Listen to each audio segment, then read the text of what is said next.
Voy a usar una metáfora. A mí las metáforas me encantan porque te permiten visualizar cosas que son, cosas que son complejas de explicar con palabras.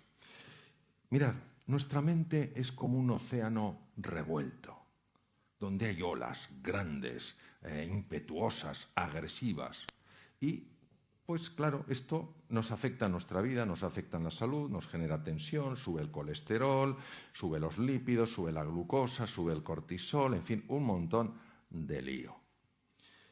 Cuando una persona se va sosegando, cuando una persona se va calmando, es como si pasara de la superficie del océano con esas ondas, con esas subidas y esas bajadas, a un espacio un poquito por debajo. Entonces ya estás debajo, ya estás en el agua, ya te has sumergido, no estás muy profundo, pero miras hacia arriba y aunque sientes la agitación de las olas, no te están afectando tanto.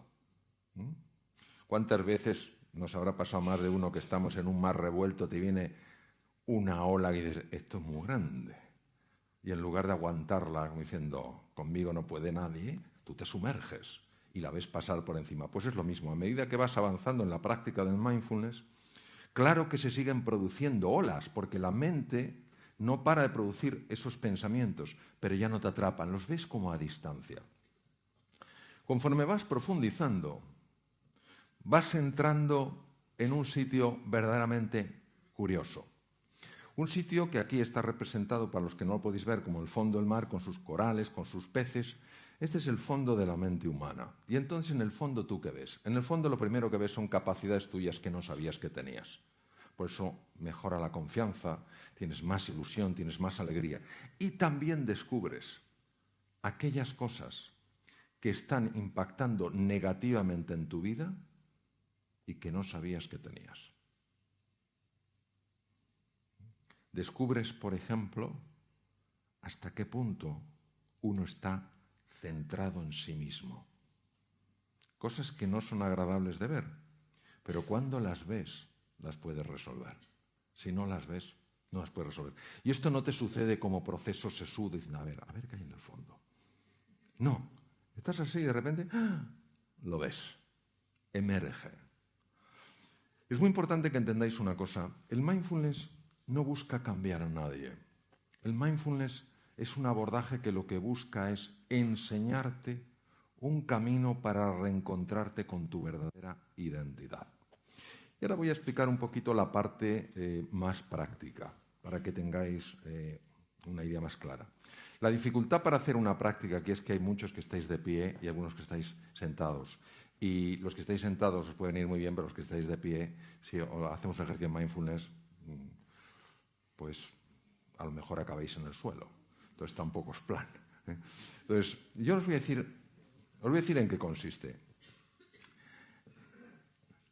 Sorprende que sea tan potente y tan sencillo. Mirad, ¿en qué consiste este espacio de serenidad? Consiste exclusivamente en entrenar un músculo, el músculo más importante del ser humano, que no es ni el bíceps, ni el tríceps, ni el cuádriceps, ni el anconio, ni el sóleo. Es el músculo de la atención.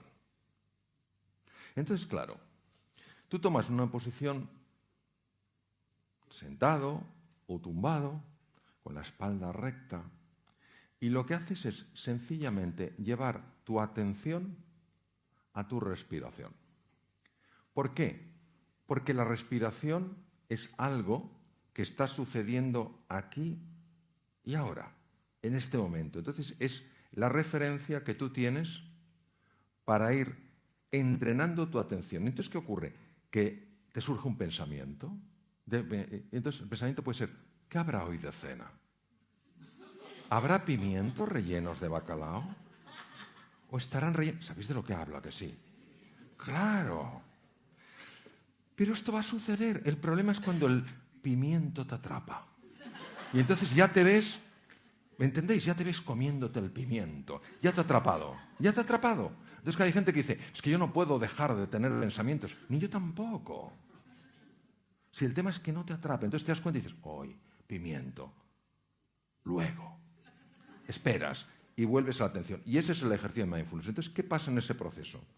En ese proceso, la mente que está habitualmente agitada empieza a calmarse de forma natural. Y cuando empieza a calmarse, tú te empiezas a encontrar mejor, porque lo que de verdad altera al ser humano es su mente.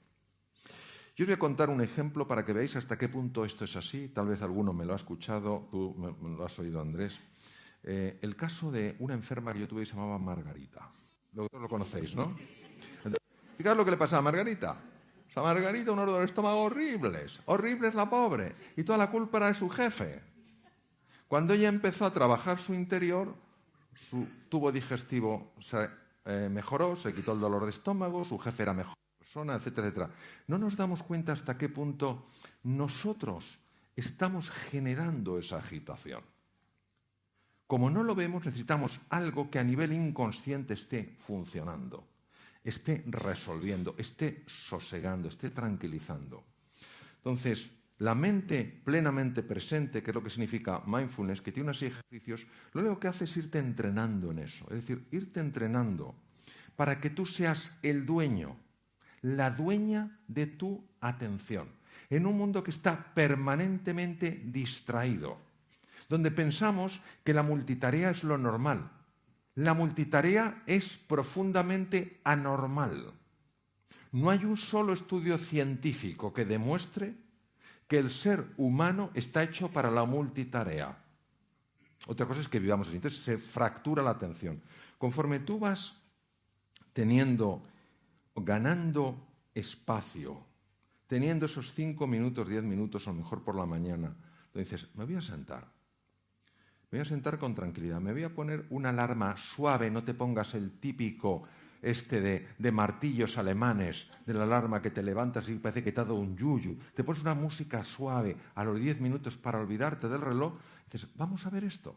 Y entonces sencillamente, sentadito o tumbado, empiezas a notar la respiración. Y entonces te aparece el pensamiento, ¿qué habrá de desayuno?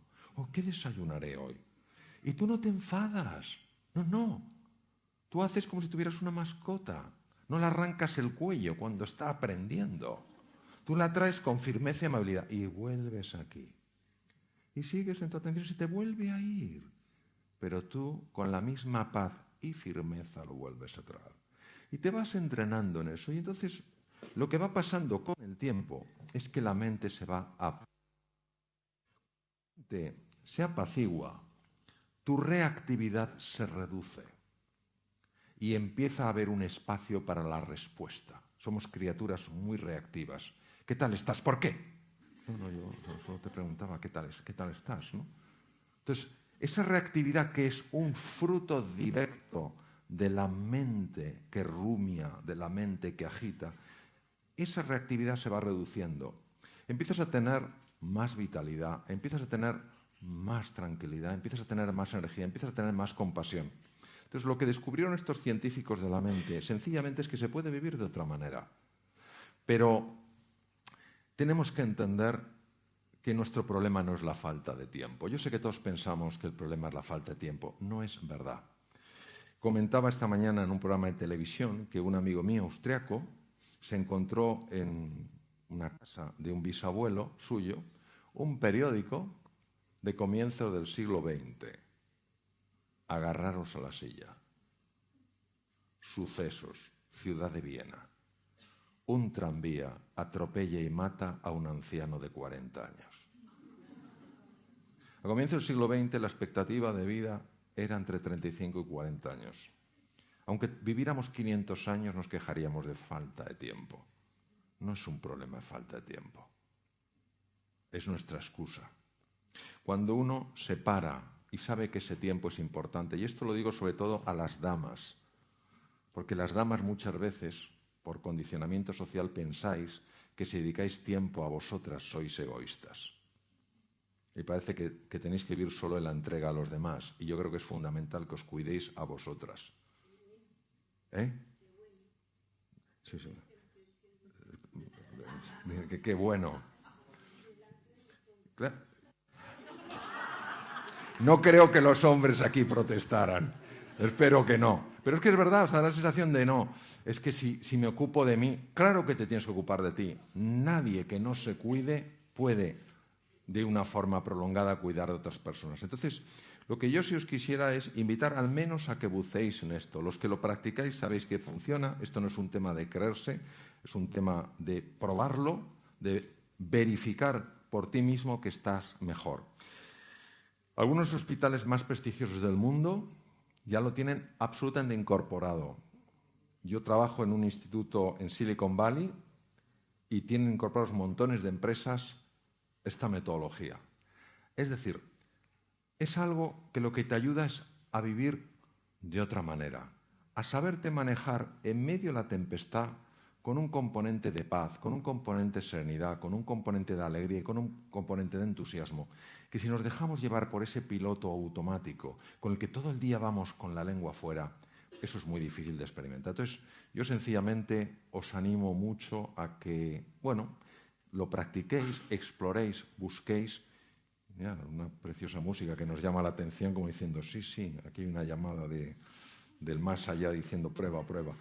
Entonces, bueno, pues eso es todo lo que os quería decir y terminar con una, no sé si tendremos tiempo para alguna pregunta, pero terminar con una frase que a mí me impactó mucho de Albert Camus, ¿no? Albert Camus fue un gran filósofo, premio Nobel de Literatura en 1956, francés, y Albert Camus decía, en medio del duro invierno descubrí por fin que dentro de mí hay un ser invencible. Entonces, que sepamos que dentro de cada uno de nosotros hay ese ser invencible, que no es un canto a la arrogancia, no es un canto a la prepotencia, sino es verdaderamente reconocer que no hay entre vosotros, no hay entre nosotros nadie que haya sido llamado a la mediocridad. Todos hemos sido llamados a la grandeza. Pero para poder escuchar ese maravilloso Stradivarius en medio de la orquesta hay que saber silenciar un poco los platillos. Bueno, muchas gracias.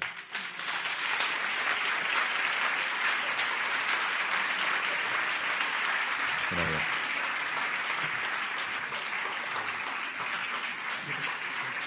Sí.